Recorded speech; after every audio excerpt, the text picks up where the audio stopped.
অনুষ্ঠানের সাজের মাঝেই যেন লুকিয়ে ছিল বহু বছরের হারিয়ে যাওয়া এক সম্পর্কের গল্প। রায়বাড়িতে স্বর্ণলতা ট্রাস্টের বিশেষ অনুষ্ঠানের আয়োজন হতেই চারদিকে শুরু হয়ে যায় ব্যস্ততা। অনাথাশ্রমের ছোট ছোট বাচ্চাদের মুখে হাসি ফোটানোর জন্য এবার ছুটি নিজের দায়িত্বে পুরো অনুষ্ঠানটা সাজানোর সিদ্ধান্ত নেয়। সে চায় নিজের হাতে সবকিছু এমনভাবে সাজাতে যাতে এই দিনটা সবার কাছে স্মরণীয় হয়ে থাকে। ঠিক সেই কারণেই ছুটি গিয়ে অভির মায়ের কাছে অনুমতি চায়। ছুটির চোখের আত্মবিশ্বাস আর মন ভরা ইচ্ছে দেখে অভির মাও রাজি হয়ে যান। কিন্তু যখন অভি বিষয়টা জানতে পারে, তখন সে কিছুটা বিরক্ত হয়ে ছুটিকে বলে যে তাকে অন্য কাজ দেওয়া হয়েছে, তাহলে সে কেন এসব অনুষ্ঠানের কাজে এত সময় দিচ্ছে।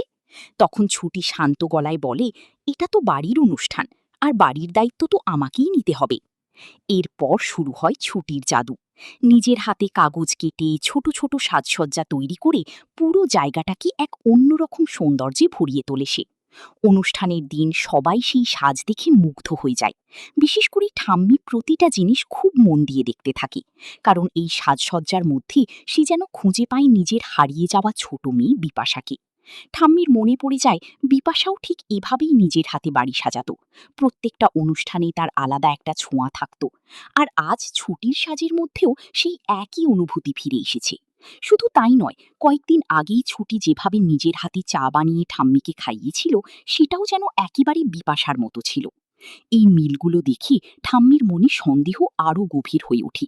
সে অভির মাকে জিজ্ঞেস করে, এই সাজগুলো কে করেছে? তখন অভির মা বলে, সবটা ছুটি করেছে। আর এই কথাটা শুনেই যেন ঠাম্মির চোখে জল চলে আসে। সে বুঝতে পারে এতগুলো মিল শুধু কাকতালীয় হতে পারে না। অপরদিকে অভিও ভাবতে থাকে, ছুটির মধ্যে কেন সে বারবার পরি আর বিপাশার ছায়া দেখতে পাচ্ছে।